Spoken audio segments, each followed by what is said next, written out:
Hello and welcome back to Badass of the Week. My name is Ben Thompson, and we are here with part 2 of the Battle of Karansetes, the least badass battle in history. If you missed part 1, you can go back in the feed and take a look. I was on Ridiculous History, and I was talking to those guys. Here's the second part of our conversation. Thank you so much.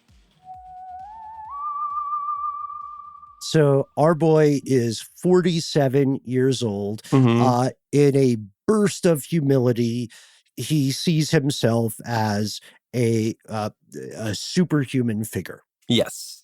And so he marches 230,000 soldiers to the border with Turkey, or with the Ottoman Empire, and launches this attack. He divides them into 5 armies. And, right now, at this time period of the story, there's a pretty natural border between the Austro-Hungarian Empire and the Ottoman Empire. Generally mountain ranges and rivers, which is usually how we divide up property and humanity, right? And so he is going to attack into Serbia. He's got a lot of support there. He's going to liberate Belgrade. That's where he wants to go. So he marches his guys through these passes. He surrounds Belgrade, and he's going to retake it for the Serbs. And people are pretty excited about this. But he gets there and he kind of like half-ass surrounds it, doesn't fully encircle it, doesn't lay siege to it. They don't even say it's a siege because he didn't do it quite right. And then he's getting mad. You said he was so smart. I know. He's writing all these angry letters to the Russians like, where are you guys? I thought you were coming here to help me encircle this. And, as he's marching through, there's very limited like Turk resistance on the way to Belgrade. And he's kind of expecting that like, this is going to be my moment. I am the liberator of the Balkans. I am expanding the Austro-Hungarian Empire. I'm going to win a great military victory. And everywhere I go, the Serbian and Croatian and Bosnian people, Romanians, Moldovans, they will be lining the streets with flowers and wine and to celebrate the emperor arriving to liberate them from the oppression of the Turks. Rejoice, it is I, come to free you from your bond. Yes. Except all of those people are Orthodox. They're not Catholic. They don't want to be Catholic. And they're not that excited about the Austro-Hungarian army marching in. This guy was willing to trade an entire region of his own people. Like he's an enlightened despot, but he's still a despot. And to a lot of these people in this region, this isn't that much better. I just pay my taxes to somebody else now. Maybe they don't cut my hand off, but 6 to 1 have to. We were kind of hoping for the Russians, actually, or self-determination. Right. It's like how diet soda is still soda, and some of these people in this town don't want the soda this guy is selling. Yeah, so he's not getting. He was expecting flowers and parades, and also soldiers to kind of flock. Oh, it's here now. It's time for the resistance to rise up, and that doesn't happen for him. And so he doesn't encircle Belgrade. He's stuck there. And it's the middle of summer, and the heat is starting to kill people or get heat exhaustion on people. A couple horrible diseases hit the plagues, whatever, malaria or whatever's going on in the region. There's illness and disease and heat, and his guys start dying, and they haven't even begun the siege yet. He's got 230,000 guys. There's 6,000 defender Turks in Belgrade. It's not a lot.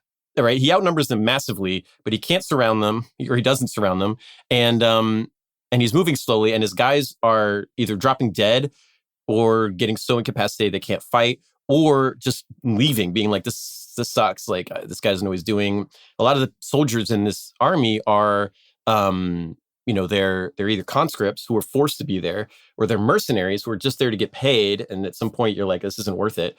And the other component is there was no background checks to enter the Austro-Hungarian army. So all these guys are escaped criminals or fugitives from justice or whatever. Whatever, I'll join the army.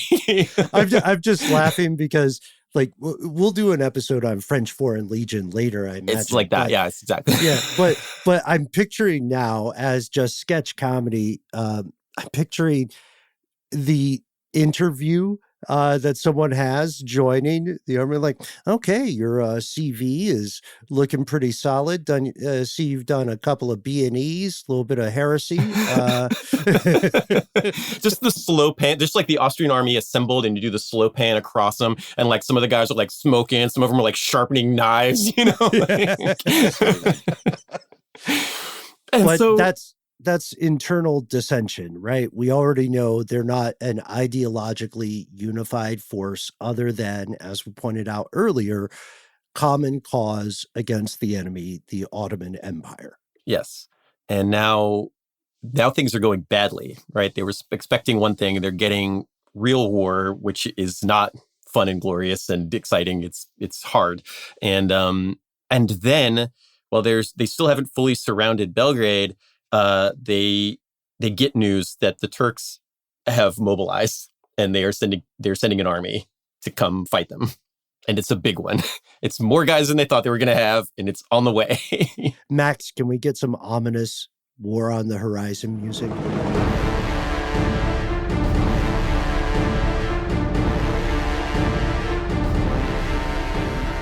Perfect. So the Turks have crossed the Danube River into basically Romania, and they are marching for Belgrade. They are going to come and fight for the city, and they're going to come fight the Austro-Hungarian Empire, and there's a big one, and there's a lot of them. And on the way, you start to see reports coming in, first from civilians showing up and being like, the Turks are coming, and they think we wanted you guys here, and we asked for you guys here, so they're mad, and they're burning stuff, and they're enslaving people, they're carrying people off, they're killing people, they're doing bad, they're torturing people, they're burning our farms, it's bad, and there's a lot of them. And they're like, oh, shoot, there's a lot of guys. And then you start to get news from one of those 5 armies that Joseph had dispatched. He dispatched one to kind of guard his flanks.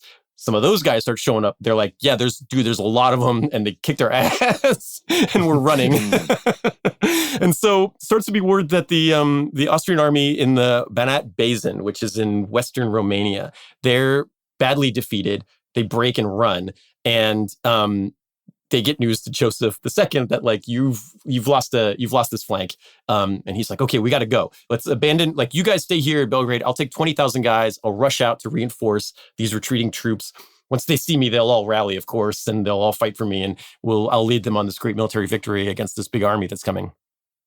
Okay, the reports are getting around the camp that any Austro-Hungarian soldiers, any Christian soldiers who aren't willing to renounce their faith are being killed by the Turks in various horrifying ways. Like, Turkish prison is a meme for a reason. In European warfare, there's rules. The rules get broken constantly, but they at least have them written down. There's something on paper. Yes, this is illegal what you were doing. You can't be doing this to me. Oh, ow.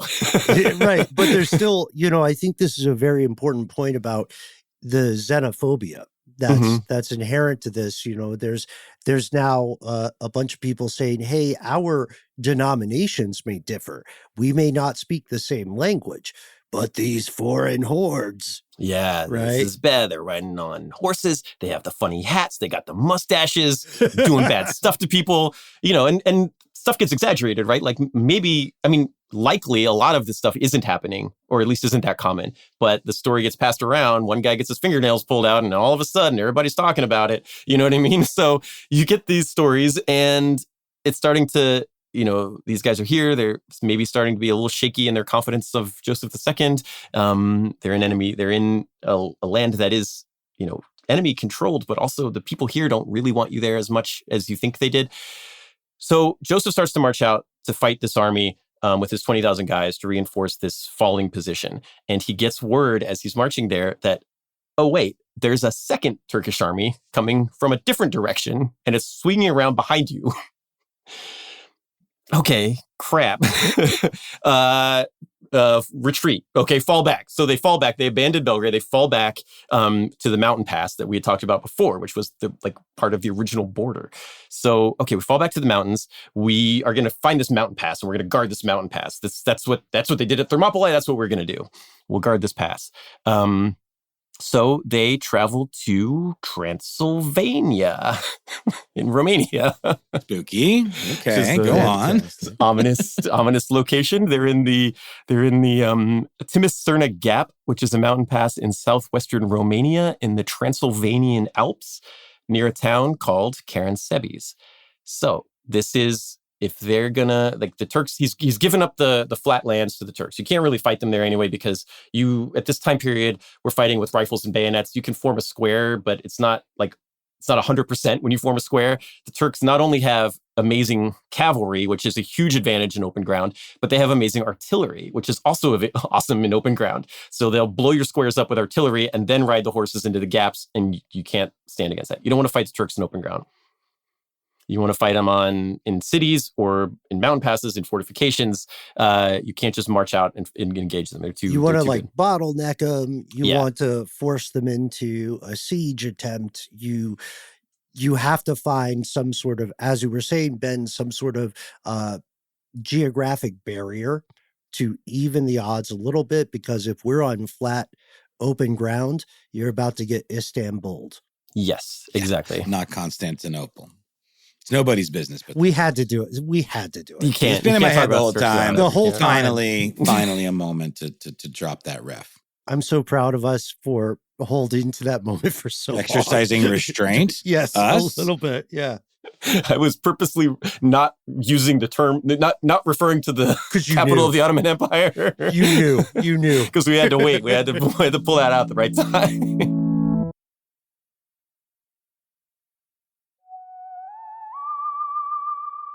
So he's fallen back. He's marched out. He hasn't really engaged the enemy. There's one side of his force has been defeated. He's falling back already to the border. And now he's in this mountain pass that connects the plain, which is in the Romanian area, to the Hungarian plain, which is his empire, right? Now these guys are marching and they're burning and destroying things. Now he's not attacking any enemy positions. He's not liberating Serbia. He's defending his own lands now from the Turks who are coming to get revenge on him. Okay. There's a lot of them, and we don't know how many there are. We don't know where they're coming from, but they're out there. Okay. So this brings us, all of this is to set the stage for the night of September 15th, 1788, which, like most things in history and in current events, we talked about this when I was on to talk about the Kung Fu Werewolf. You guys dealt with this with the Hanging Gardens of Babylon. The story here is the events are uncertain and debated. We can't agree on things that are happening in the world right now as a society. So understanding exactly what happened at various time periods of history is tricky also. The version I will tell is the official version of the story of the Battle of Karansebes that has been recounted over and over again for the last couple of centuries. I feel like that's a safe place to start. Okay. It is late at night, September 15th, 1788. The army is camped up. You've got 172,000 men who have assembled. They've had this false start. They had to go back. They came out. They didn't really meet the enemy, but they're already losing. They're not confident in their commanders. They've fallen back to this location. They're not really sure what's going on. Joseph II is in camp with them, probably doing his Joseph II thing. Guys, I'm so great at ideas. I just haven't had a chance to fight these guys yet. I'm super genius. I've heard, you've all heard about despots, but my bros, I'm enlightened. Yes. Enlightened. I'm a real... Can we take a quick moment? A despot, like that's sort of a dated term. Maybe it's not. I guess people refer to a certain dictator. But is there a difference between a dictator and a despot? Despot usually refers to someone with royal blood, right? I don't know. I mean, I do think of Dr. Doom. That was what you said when we brought up despot. I always feel like it has this negative connotation, but I'm not certain. Could be one of those things where like it just got blown out of proportion over time. Yeah, guys, we're very pro Victor Von Doom on this podcast. You know, he's got some great ideas about governance. I saw a great thing once, and somebody was like, in defense of Dr. Doom, fools is a gender neutral way to address a room. Amazing. Nice one, Vic. I think a despot, it's like a spectrum, right? I'm freestyling here. A despot means someone who rules with an iron fist. They have absolute power. So a dictator is maybe auditioning to become a despot in that spectrum, if that makes sense. Dictator was Roman too. Like that was like a Roman office, and you could it was the person who dictates things is like the Latin for that. So I think it could be, because you have Cincinnatus, you have like Sulla, you have a couple people who weren't kings, but they were dictators. But maybe a despot, like you said, Noel, like is royal blood. I'm not sure. He didn't like any talk about, when he went to Paris and met the king and queen there, he was just like, I don't like all this French Revolution stuff brewing, right? This is 1788. The Bastille is a year later. He went there and he's like, the Enlightenment's cool, but I don't like all this talk about get rid of the kings. That's crazy. Bad vibes in the room, y'all. Come on. You guys are harshing it. Yeah, Okay. and he was when he came back from that, he started getting extremely repressive with people who were talking about maybe doing away with the aristocracy. He kind of could see the French Revolution coming and was scared of it, and so he has done some cool things and some very progressive and forward thinking things, but he also wouldn't hesitate to throw you in jail and pull your fingernails off if he thought you were going to have a revolution against him and Right, overthrow him like and behead him. you could have different ethnicity, or you could have different religious beliefs, so long as at the end of your talk or at the end of your sermon in the mosque, the temple, or the church, you say, "And that is why the king is cool." Yes, God save the king. Yeah, you had to think whatever you wanted, but when he showed up and was like, "I'm a military genius," you had to agree with him. Or you were going to be in trouble. So here we are, where things are not looking well, right? Things are bad. So you're at this camp and it's nighttime. You've got the campfires up, rows after rows of tents, 172,000 people. That's like 2 NFL stadiums, right?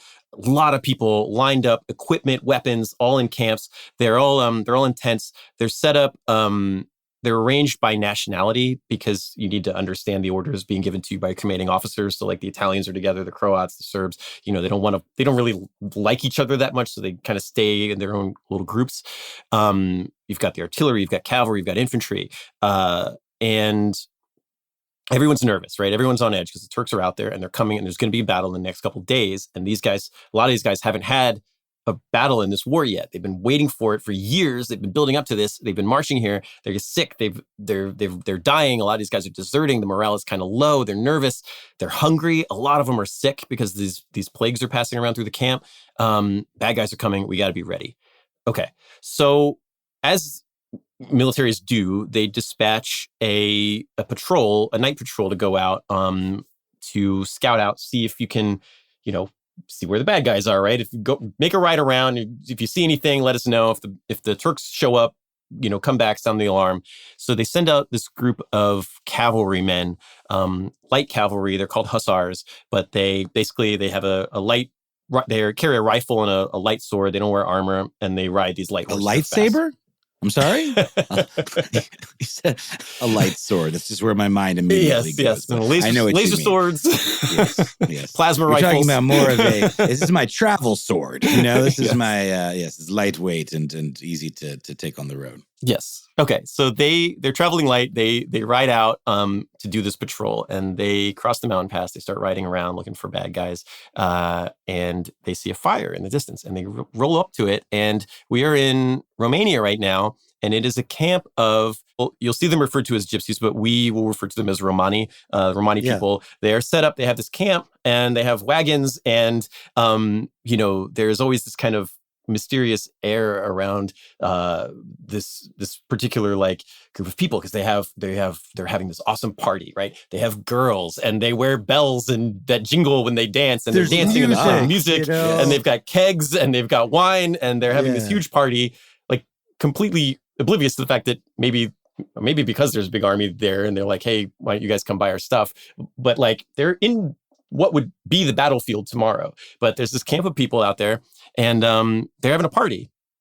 And these hussars roll up to it, and they're like, well, this is pretty cool. What's going on here? And they're like, oh, hey, we're selling booze. We have schnapps, we have wine, we've got, music, everything's, this is awesome. Come join our party. And the hussars. Hussar, by the way, for everybody playing along at home, that's Hungarian cavalry, right? Yeah. This is light cavalry. So yeah, from Austro-Hungarians. These guys are kind of, hussars are known for bravado. They would wear a lot of stuff on their uniforms, and they're the kind of guys that they're like the fighter pilots of this time period, right? Sure. They're the big deal. They walk around like they own the place. They're the cool guys. They get all the cool missions. They do the recon stuff, and they get to have the glorious charges on the enemy. The infantry fights the enemy. They shoot at them, and then we ride around and win the battle. That kind of thing, right? That's the mentality of these hussars. Sort of like the surgeons of war. Yes, yeah, they're the superstars. They're the star player here, and so they show up and they're like, hell yeah, buckets of booze and girls and music. Like, yes, we're in.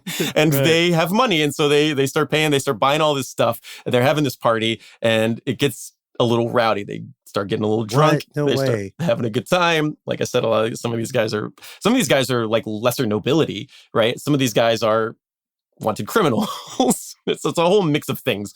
And so these guys start drinking and singing and doing karaoke and all that. And eventually, back at camp, word is getting back that like, hey, our scouts haven't returned. That's bad. Like, we need to go find out where these guys are because maybe they were taken by the Turks. Maybe the Turks got them. Let's go. We got to send out a detachment to go get these guys. So they put together a group of whoever, there's, various watches, like night watches kind of thing. And so they take a group of infantry that was on patrol that night and they're like, you guys go do the rounds. Here's where they were going to go, follow their tracks, see if you can find these guys. And if it's Turks, like, let us know quickly.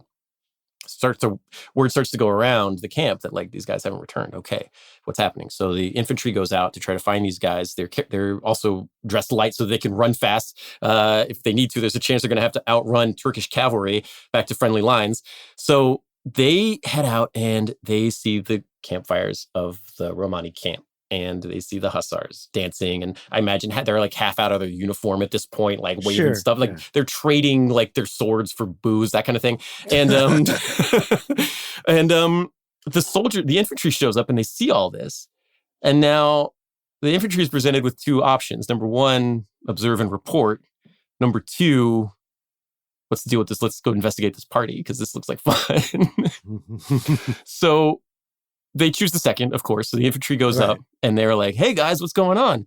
And the hussars are like, get the hell out of here. We're having a party. And the infantry is like, we got some money. And the hussars are like, there's not enough booze for you guys. There's not enough booze and girls and music to go around. This is our party. Get out of here. You're not wanted. Wow. Go back to whatever you're doing. Hussar. Tell them we're fine. Tell them there's no Turks. It's okay. Get out of here. Okay. So the infantry is like, no, I don't want to. I want booze and music and dancing and party. And the hussars at some point drunkenly form a barricade between themselves and the infantry. Like they fortify the booze wagons. Like they flip some of the carts over and they like take cover behind them and they form like a military defensive position around. This sounds like a frat weekend, like Rush weekend gone wrong. It totally is, right? You throw the couch out there, you flip the couch, you get up there, you start throwing rocks or whatever. And and that's it. So the hussars build defensive fortifications around the girls and booze and music. And they're like, you can't come over here. And the soldiers now are getting angry. Like the infantry is getting angry because they're like, what are you talking about? This is bull, right? Like, and so at some point there's more yelling and screaming and arguing. And at some point during this, it starts to get pretty heated. These guys are screaming and yelling at each other, grabbing each other now. And at some point, a gunshot goes off. Yes. So, in thinking about this, and I don't know this for sure, but in thinking about this, my guess would be that it was probably somebody with some rank firing a gun up in the air to be like, hey, everybody settle down. Like, we're going to blah, blah, blah, blah, blah. Some sergeant, some grizzled guy just being like, get your stuff together. Like, blah, blah, blah. From either possible side. Right. Yes. Right. Okay. So somebody fires a gun up in the air to try to get everybody's attention. It doesn't work. It drives these guys into a frenzy and they think they're being shot at. They think somebody shot one of the other guys in the group and they start fighting for real. They start punching and wrestling and like swords are drawn and like another gunshot goes off. And easily startled these guys. Huh? Yeah. It was like these guys were kind of worked up to this fever pitch, right? Like the enemy's coming, blah, blah, blah. And they get this one moment where they can relax. And then suddenly it's like, oh, shoot, like the war's like, ah. And so they start fighting each other. Oh my gosh. Who knew that gunshot would maybe freak out veterans of war? Yeah. And so now we have a problem because back at camp, we sent out our cavalry. They didn't return. We sent out our infantry. They didn't return. And I know what a gunshot sounds like. That was a gunshot.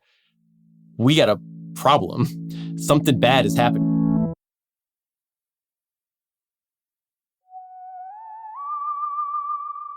And so they start to wake people up, like, get up. Like, hey, the Turks might be here now, right? Something's going on. Everybody wake up. So, crap, okay, what's happening? And then at some point, this game of telephone across these 172,000 people, it's like, it goes from like, we don't know what's going on to like the Turks are here. Like, we get up, battle's coming. Like, it's going to be a fight. Like, we get your stuff together, fall in, load your weapons. Let's go. Then there is more confusion back at the Romani camp. People are fighting and it's starting to get out of hand. And some people are starting to leave and go back to the camp. And at some point in this, these guys are like really battling it out now. Like, people are getting hurt in the fight here.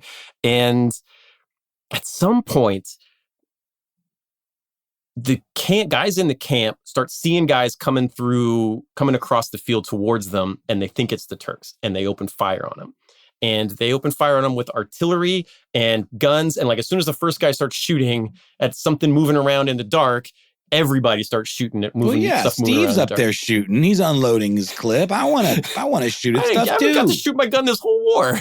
No, seriously. Well, it's like also, you move as a unit, right? If you get that first report, then it means you have to do your job as well. And this is way before, night vision. Yeah. Or they're really just shooting at shapes in the dark that they don't know what they are. So gunfire starts to come in on this battle at the camp. And everybody in the camp starts to panic. The Hussars drunkenly get on their horses and take off running. But where are they going to run? They're going to run to their camp, because turns out they think they're under attack by the Turks also.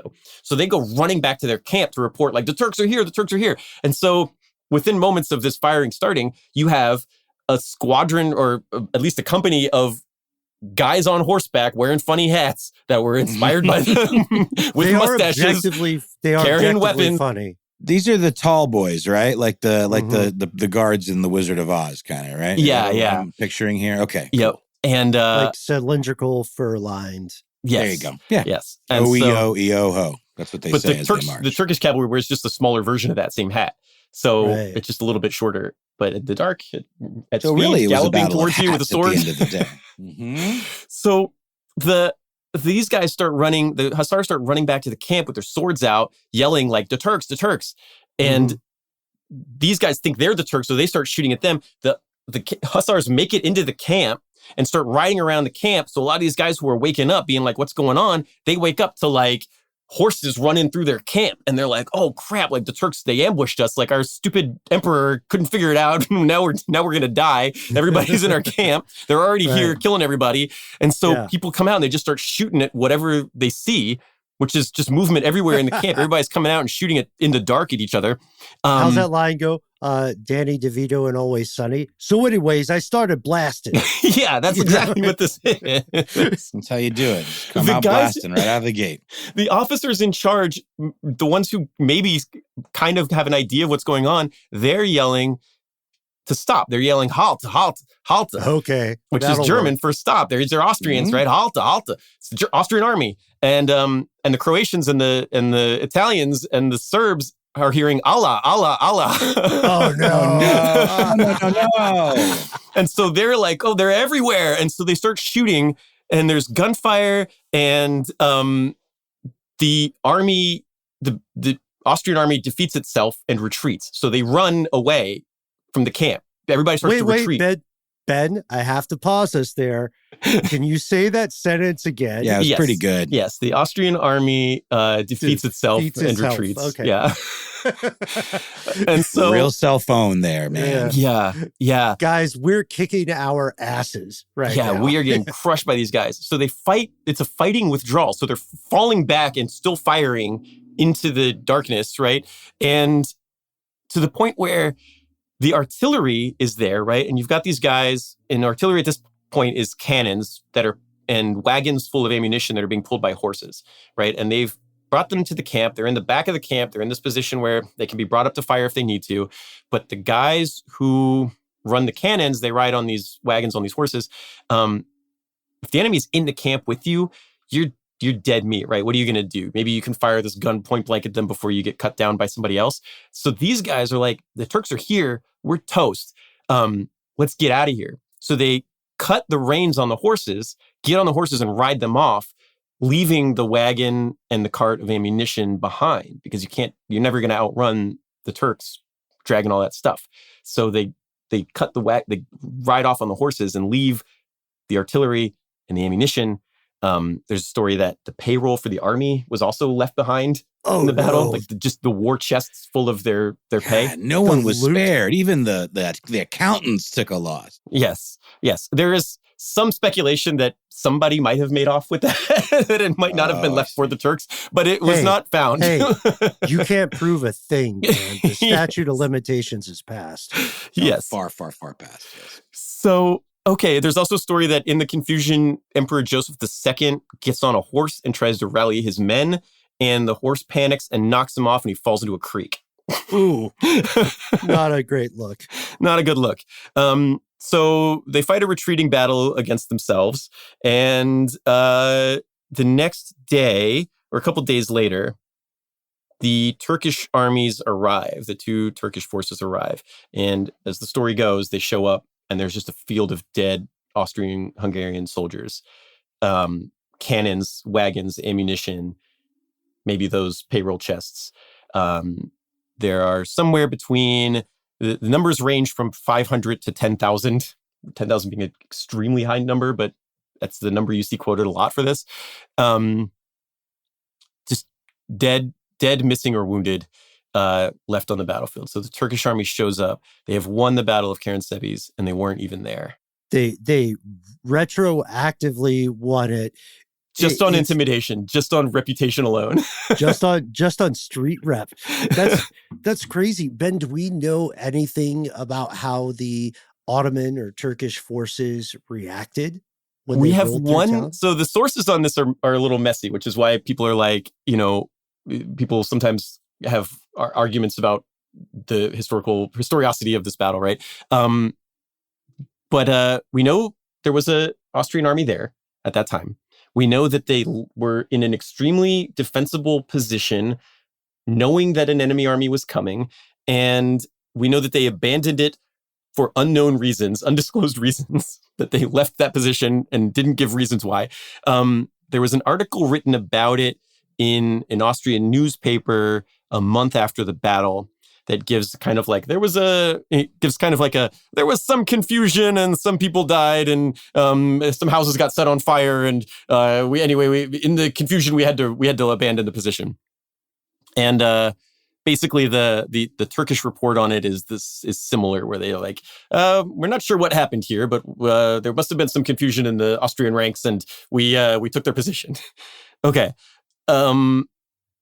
It is interesting. I always think of this when I am talking about this battle, that the Austrian flag at this time is a two-headed eagle, like they're just fighting itself. But I'd also say that, like, if this happened to my army, I would try to convince people it didn't also. Yeah, you would want to, especially if you're an enlightened despot, yeah, and you already run the educational institutions, you would want to.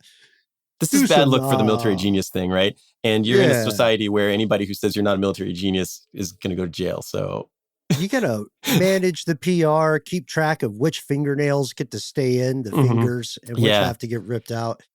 So they retreat, and Joseph immediately after this goes home. After this time, goes home. He's despondent. He's sick. He has some pulmonary issue, and he dies of it within like 2 years of this battle. He goes back and he's in really bad health, and he's super sad about the way everything went down. Doesn't return to the battlefield, which also lends some credence to this story. The first version we see of this story was written 40 years after the battle, that with all those details, right? And there's people being like, well, this guy just didn't like Joseph. But, a lot of without another firsthand account of what happened here, and a conflicting story, I think we have to go with this story. And all of the stuff that happens after this kind of fits the mold, right? Why would they give up this position without a fight? And then Joseph immediately goes home and is sad and he's sick. Maybe he did fall in a creek and got pneumonia or something. Yeah, so he goes home, he dies in 1790, and that's kind of the Battle of Karansebes. The war continues. Guys, let's pause though, because now I feel bad for making fun of him.